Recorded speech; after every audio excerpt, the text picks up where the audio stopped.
Assalamualaikum warahmatullahi wabarakatuh. Alhamdulillahilladzi as-solan nasa syu'ba wa qabaila liya'rufu bil ihsan. Asyhadu an la ilaha illallah wa asyhadu anna Muhammadan abduhu wa rasuluh. Allahumma sholli wa sallim wa barik ala sayyidina Muhammad wa ala alihi wa sahbihi. Qala Allah ta'ala fil Qur'anil Karim, a'udzu billahi minasyaitonir rajim. Bismillahirrahmanirrahim. Qu anfusakum wa ahlikum nar. Al-ayah. Wallahu a'lam bimuradi bidzalik. Wa qala nabiyyu sallallahu alaihi wasallam, i'mal li dunyaka ka'annaka ta'isu abada wa amal li akhiratika ka'annaka tamutu ghada. Al-hadits. Alhamdulillah, dengan izin Allah Subhanahu wa ta'ala, kita dikuasakan oleh Allah Subhanahu wa ta'ala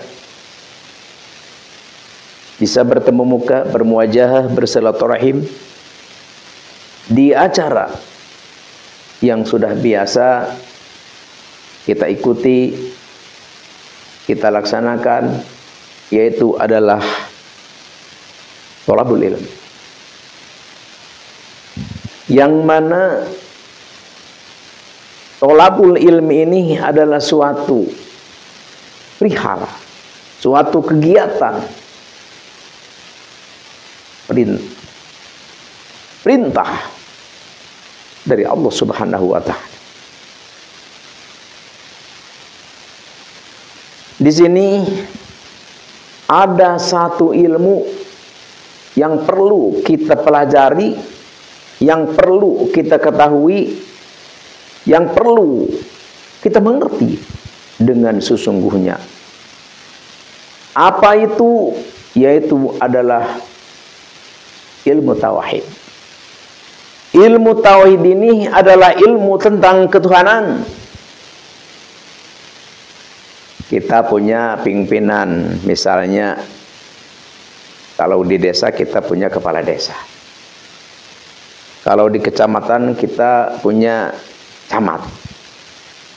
Kalau di kabupaten kita punya bupati. Dan seterusnya. Tentu pimpinan itu semua, pimpinan kita, jelas kalau kita mau menghubungi beliau itu tentu kita alangkah lebih baiknya dan diharuskan kita kenal dengan beliau. Begitu pula kita dengan Allah Subhanahu wa ta'ala. Kita dituntut, diperintahkan untuk menghambakan diri, menyembah, beribadah kepada Allah Subhanahu wa ta'ala, mendekat kepada Allah Subhanahu wa ta'ala. Tentu kita harus kenal dengan Allah Subhanahu wa ta'ala dengan sebaik-baiknya. Tentu mengenal Allah beda dengan mengenal makhluk.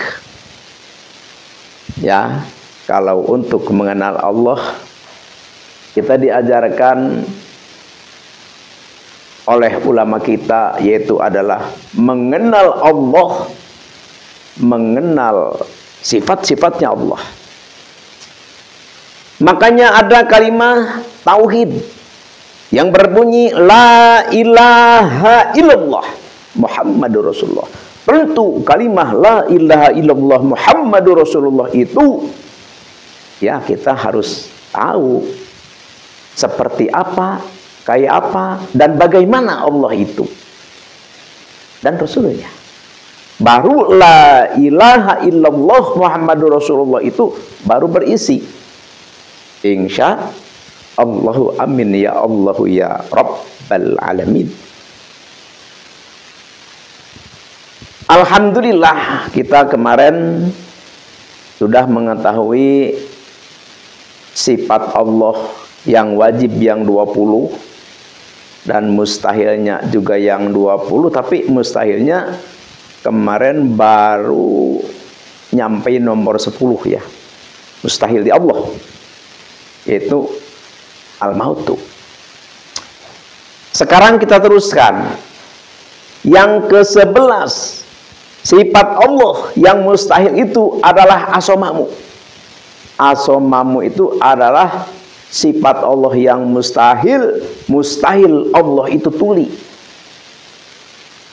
Jadi kita mengetahui, mengerti, paham dengan sebenar-benarnya bahwa Allah Subhanahu wa ta'ala itu adalah mustahil tuli. Jadi Allah itu tidak tuli. Mendengar kita dimanapun kita, mendengar hambanya dimanapun hamba itu berada. Jangankan suara-suara kita, suara hati kita pun Allah mendengar, mengetahuinya. Jadi oleh karena itu kita harus dicamkan di dalam hati kita, ya kita mau berbuat enggak baik, kita mau berencana enggak baik, kita mau berkata enggak baik, apapun itu, camkan Allah itu mendengar kita. Insya Allah, amin ya Allah ya Rabbal Alamin. Kalau ini kita percayai, insya Allah kemungkaratan, kemaksiatan akan hilang, minimal mengecil, akhirnya tidak ada. Alhamdulillahi Rabbil Alamin. Yang ke-12, sifat Allah yang mustahil itu adalah al-umyu. Allah mustahil buta. Allah mustahil buta. Melihat Allah kepada apapun, dimanapun, siapapun, sesembunyi-sembunyi apapun, sejauh apapun, Allah melihat. Oleh karena itu, dimanapun kita tempat, kerja apapun kita, beraktivitas apapun kita, waspada. Kenapa? Allah melihat kita. Kita berada di gua, Allah melihat kita. Kita berada di lautan, Allah melihat kita. Kita di dasar bumi pun, ya misalkan kita nih membangun rumah, gedung di dalam bumi, Allah melihat dimanapun. Oleh karena itu, camkan di hati kita bahwa Allah itu melihat kita. Allah mustahil buta. Dan sifat yang ke-13-nya yaitu adalah al-hukmu. Mustahil Allah Subhanahu wa ta'ala itu bisu. Jadi Allah Subhanahu wa ta'ala itu tidak bisu. Ya cuma beda berbicaranya makhluk dengan berbicaranya Allah, itu beda. Kenapa beda? Ya namanya makhluk dan khalik tidak mungkin sama. Seperti kita membuat mobil, apakah kita sama dengan mobil? Tidak kan? Seperti kita membuat kursi, apakah kita sama dengan kursi? Tidak kan? Tuh, jadi Allah Subhanahu wa ta'ala mendengar, melihat, tapi mendengar dan melihatnya Allah dengan mendengar dan melihatnya kita itu tentu berbeda. Mendengarnya Allah ya tentu dengan sifat basornya Allah dan seterusnya. Terus yang ke-14 sifat mustahil di Allah itu adalah kaunuhu ajijan. Allah tidak lemah, Allah tidak apes. Allah mustahil apes, Allah mustahil lemah, Allah gagah, Allah hebat, Allah maha segalanya. Oleh karena itu, ya kita harus benar-benar waspada, kita harus benar-benar mengecam di hati kita mencamkan di hati kita. Allah itu maha gagah, maha hebat. Kita di hadapan Allah adalah lemah, tidak ada apa-apanya. Kita hidup dihidupan oleh Allah, kita mati dimatikan oleh Allah. Apapun yang terjadi di diri kita itu adalah karena hanya kehendak Allah saja. Ya, jadi seperti gini. Kalau kita hidup sukses, wah, kita perusahaan banyak di mana-mana. Kita hidup pintar, segala bisa, bergaul kita bebas, bisa kemana saja. Jangan sampai itu diaku oleh kita bahwa itu adalah kemampuan kita. Bukan, tidak. Itu adalah hanya kehendak Allah saja. Allah menghendaki seperti itu, jadi. Allah menghendaki kita menjadi hina, dina, jadi. Jadi apapun keberadaan kita, itu adalah karena hanyalah Allah Subhanahu wa Ta'ala yang menghendaki kita. Oleh karena itu, gagahnya kita, hebatnya kita, suksesnya kita, jangan diaku. Itu adalah hanyalah karena Allah Subhanahu wa Ta'ala. Dan begitu pula, dikala kita lemah, dikala kita hina, dikala kita papa, kita pun jangan merasa rendah diri, jangan putus asa, karena itu pun adalah kehendak Allah Subhanahu wa Ta'ala. Hina dan mulia kita terima. Kenapa? Karena semuanya itu adalah izin Allah, kudrat iradat Allah. Kita terima. Insya Allah, amin ya Allah ya Rabbal alamin. Khairihi wa syarrihi minallahi ta'ala. Baik dan buruknya itu adalah kehendak Allah Subhanahu wa Ta'ala. Kita hina di dunia, siapa tahu kita nanti di akhirat mulia. Dan begitu pula kita mulia di dunia, dihormati, disegani, segala punya. Siapa tahu kita nanti di akhirat kita menjadi orang yang hina dan papa. Artinya apa? Ya artinya pergunakan nikmat Allah yang Allah telah berikan kepada kita. Kita punya jabatan, gunakan jabatan kita untuk beribadah kepada Allah. Kita punya harta, gunakan harta itu untuk ibadah kepada Allah. Kita punya kekuatan, gunakan kekuatan itu untuk kita beribadah kepada Allah. Insya Allah, kalau kita seperti itu, insya Allah kita akan hidup sukses, akan hidup bahagia dunia dan akhirat. Seperti hidup kita itu adalah yang tertera di dalam Al-Quran. Kita harus seperti itu. Apa?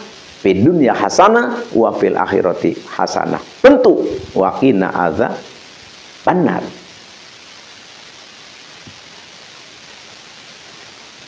Terus sifat Allah yang ke-15 itu adalah kaunhu karihan. Allah mustahil terpaksa. Allah mustahil terpaksa. Allah tidak terpaksa. Allah menciptakan surga. Allah menciptakan bumi. Allah menciptakan planet-planet apapun itu. Yang ada di dunia ataupun yang ada di luar dunia, itu diciptakan oleh Allah. Tapi Allah tidak terpaksa, tidak dipaksa, dan tidak ada yang memerintahkan kepada Allah. Semua itu adalah kehendak Allah Subhanahu wa Ta'ala. Jadi Allah mustahil, Allah terpaksa. Jadi sifat mustahil Allah yang ke-15 itu adalah kaunuhu karihan. Jadi sifat Allah yang wajib, yang 20, yang mustahil, ini nanti yang 20 dengan yang jaidnya 1, mesti kita harus tahu, paham, dan bisa. Baru kita mengetahui Allah Subhanahu wa Ta'ala. Insya Allahu amin ya Allah ya Rabbal alamin. Jadi ini dasar. Ini dasar. Kita mengkaji, kita mendengar, kita mengikuti kajian-kajian yang begitu tinggi di dalam ilmu ketasawufan, di dalam ilmu tentang berbagai macam ilmu. Tapi kalau kita tidak mengetahui yang dasar ini, naif kita. Kenapa? Karena kita belum mengenal Allah. Oleh karena itu, yang sudah kita bahas dari sifat di Allah dari nomor 1 sampai nomor 20. Sekarang mustahilnya dari nomor 1 sampai 20, sekarang baru sampai 15 ya. Jadi harus dihafal, harus paham, harus mengerti, dan harus benar-benar masuk ke dalam alam pikiran kita. Insya Allahu amin ya Allahu ya Rabbal alamin. Terus selanjutnya apa? Selanjutnya kita hidup di dunia ini adalah satu larangan Allah untuk kita. Apa? Karena kelemahan kita. Kita tidak apa-apa. Kita tidak ada apa-apanya di hadapan Allah. Makanya alangkah naibnya, alangkah salahnya, alangkah sesatnya kalau kita menyombongkan diri. Na'udzubillahi min dzalik. Yang boleh sombong, yang pantas sombong hanyalah Allahu Jalla Jallu. Hanyalah Allah yang pantas dan boleh untuk bersombong. Allah mengucapkan la ilaha illa anna, pantas. Tidak ada Tuhan melainkan aku, kata Allah. Jelas. Kalau kita merasa hebat, apa dasarnya? Kita hidup dihidupan oleh Allah. Kita nafas pun diberi nafas oleh Allah. Apapun yang kita bisa itu adalah pemberian Allah. Insya Allahu amin ya Allah ya Rabbal alamin.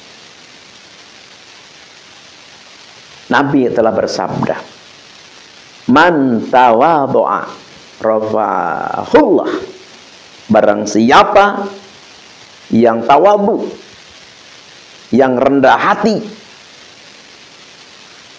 rendah hatinya, enggak sombong, enggak merasa aku lebih pintar, aku lebih hebat, aku lebih kuat, dan aku.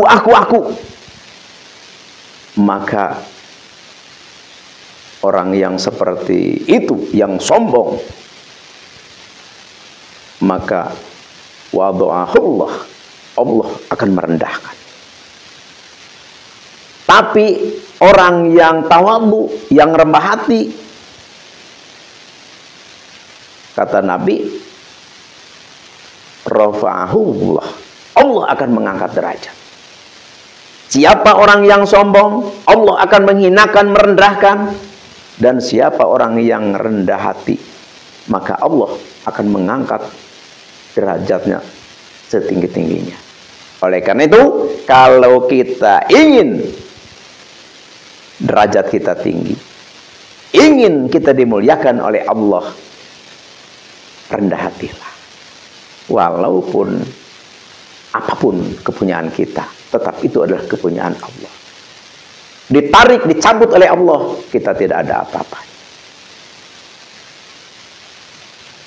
Di dalam hal ini masih belum kita bisa mengaplikasikan ya. Kita kadang-kadang baru punya mobil 2-3 saja udah kayak aku paling kaya. Wah, kita baru bisa baca kitab, ya kitab-kitab yang biasa aja udah merasa paling alim. Ini adalah kita terbayat, kita ini adalah terpedaya, kita ini adalah tersesatkan oleh iblis al-la'in. Na'udzubillahi min dzalik. Kesombongan, keangkuhan, inilah yang sulit dibuang, dihilangkan, dijauhkan dari hati kita, dari badan kita. Na'udzubillahi min dzalik. Ya oleh karena itu, ya Al-Fakir berbicara ini ya terutama ya untuk diri Al-Fakir sendiri. Al-Fakir bicara seperti ini, ya mudah-mudahan sambil bicara, sambil bisa meresapi. Dan semoga yang mendengarkan kata-kata Al-Fakir pun diberi hidayah oleh Allah sehingga bisa meresap apa yang dikatakan ini oleh Rasulullah Shallallahu Alaihi Wasallam. Subhanallah. Dan begitu pula kalau kita bisa menghilangkan kesombongan, keangkuhan di dalam hati kita, itu adalah Sungguh luar biasa. Sungguh luar biasa. Karena memang lazimnya kita, ya baru ada kelebihan sedikit saja, udah aduh, udah kayak apa gitu. Ya mudah-mudahan dengan izin Allah Subhanahu wa Ta'ala, kita diberi oleh Allah kerendahan hati, ketawaduan. Amin ya Allah ya Rabbal alamin. Sekarang kita berpikir. Sekarang kita harus menata hidup. Sekarang kita harus seperti apa yang dilakukan oleh kita. Tentang apa? Tentang setelah terbongkarnya nasab Habib Alwi. Kok bisa ke masalah itu? Ya kan gini. Jadi kita sekarang lagi rame-ramenya masalah polemik nasab. Polemik nasab. Kisruhnya tentang nasab. Ya sebenarnya kisruhnya, bermasalahnya, dipermasalahkannya masalah nasab Habib, yaitu dari klan Ba'lawi Yaman. Itu memang bukan baru sekarang sebenarnya. Abad 9 dulu sudah ramai, tapi meredup hilang. Begitu pula abad ke-15 juga ramai, akhirnya meredup juga. Sekarang abad ke-20 gebiar lagi, yang dipelopori oleh Al-Mukarram, Mujaddid Islam, Kiai Haji Imaduddin Usman Al-Bantani. Dilihat terlihat kalau sekarang kayaknya tidak redup, bahkan lebih meledak. Salahkah ini? Jelekkah ini? Tidak. Kenapa tidak? Karena ini adalah ilmiah. Cuma di sini jangan sampai kita dengan adanya pembongkaran atau terbongkarnya nasab klan Habib Alwi, jangan menjadi permusuhan, jangan. Jangan menjadi kebencian, jangan. Dasari penelusuran ini, dasari tentang hal nasab ini dengan apa? Dasari dengan rasa cinta. Dasari, modali dengan rasa kasih sayang. Na'udzubillah, jangan sampai kita setelah terbongkarnya ini nasab Habib Alwi, ya, klan dari Yaman, setelah terbongkar langsung kita menjadi benci kepada Habib. Itu sesat namanya. Terus kita mengadakan perpecahan, benci-membenci, na'udzubillah min dzalik, itu kita tersesat namanya. Jadi hubungan kita tetap utuh, cinta kasih kita tetap terpupuk, kita tetap cinta damai, kita tetap bersatu menyatu dengan para Habib. Jangan ada jangan setelah tahu ini bahwa Habib itu bukan durian Nabi terus kita benci, nggak boleh. Islam mengajarkan untuk cinta kasih, damai kepada siapapun. Jangankan kepada manusia satu agama, kepada siapapun, kepada hewan, kepada tumbuhan. Islam diajarkan untuk toleransi, untuk saling menghormati, menghargai, memuliakan, saling menjaga. Insya Allah, amin ya rabbal alamin. Nah, kadang-kadang Al-Fakir gumun juga sih ya. Gumunnya gimana? Ini penelusuran atau peneliti jelas didasari dengan kasih sayang. Kasih sayang bagaimana? Kan ada firman Allah banyak ya, dan ada juga hadis Nabi juga banyak ya. Di antaranya ada hadis Nabi yang berbunyi seperti ini. Manidda'a kauman laisa lahu fihim falyatabawwa maq'adahu minan nar. Jadi barang siapa yang mengaku keturunan,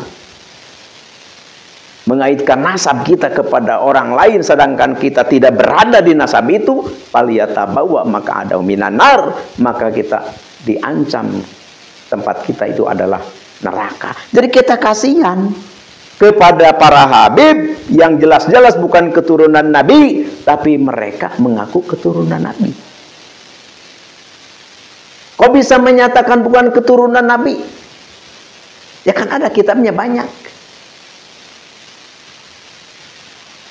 Abdaul Imam, Siri-Sir Ciratul Alawiyah, Tahdhibul Ansab, Al-Asili, Al-Majdi, Al-Muntakilah Tulibiyah, Umdatul Thalib, Al-Fakhri, Syajaratul Mubarakah, dan lain-lain sebagainya. Di dalam kitab itu menyatakan bahwa Habib Ba'alwi yang punya leluhur Ubaidillah itu adalah bukan keturunan Nabi besar Nabi Muhammad SAW. Jadi kita sebagai teman, sebagai saudara, kasihan kepada para habib, kita memberitahu bahwa Anda, hai para habib, Anda bukan keturunan Nabi, karena nasab Anda terputus di Ubaidillah. Kita berdasarkan cinta, bukan berdasarkan kita benci. Ada orang benci katanya Habib terhormat, terus yang bukan Habib tidak terhormat. Bukan begitu ke arahnya. Masalah hormat menghormati itu adalah sudah dinas oleh Allah di dalam Al-Quran. Allah mengangkat derajat manusia bukan karena nasab, tapi Allah mengangkat derajat manusia itu karena ilmu dan karena ketakwaannya kepada Allah Subhanahu wa Ta'ala. Jadi masalah nasab jangan dipermasalahkan. Nabi bersabda, la fadla li arabiyyin wa ajamiyyin. Tidak ada kesempurnaan. Ajam ataupun Arab sama saja. Jadi walaupun kita keturunan Nabi, duriyah Nabi, tapi kalau kita tidak takwa misalkan, ya tetap saja neraka kita bagiannya. Ya cuma kalau memang kita keturunan Nabi, duriyah Nabi, jangankan kita tetesan duriyah daripada Nabi, bahkan leluhur-leluhur Nabi pun sudah dimaksum, dijaga oleh Allah Subhanahu wa Ta'ala dari perbuatan maksiat atau munkar. Jadi makanya kalau ada sekarang yang mengaku Habib, ya kalau mengaku Habib tidak masalah ya, yang mengaku duriyah Nabi maksudnya. Kalau sekarang ada yang mengaku duriyah Nabi, kelakuannya misalkan berzina, membohong, menipu, memeras, berarti itu mutlak mereka bukan keturunan Nabi, karena keturunan Nabi itu adalah dimaksud, dijaga oleh Allah Subhanahu wa Ta'ala dari perbuatan yang tidak baik. Alhamdulillahi Rabbil Alamin. Artinya apa? Ya artinya kita watawasau bil haq, watawasau bis sabr. Para habib dinasehati, terima. Dan begitu pula yang bukan habib, yang bukan klan Ba'lawi, dinasehati oleh Ba'lawi, terima. Jadi intinya kita saling menasehati, jangan ada kebencian. Jangan ada. Jangan ada permusuhan, apalagi jangan ada. Tuh, jadi kita dasarnya saling mengasihi, saling mengayomi, saling menasehati, insya Allahu amin ya Allah ya Rabbal Alamin. Jadi Al-Fakir memberitahu kepada para habib, kepada para pembela-pembela habib, jangan disangka kami adalah benci, justru kami adalah cinta. Jangan disangka kami adalah tidak cinta duriyah Nabi. Kami sangat cinta duriyah Nabi. Yang menjadi permasalahan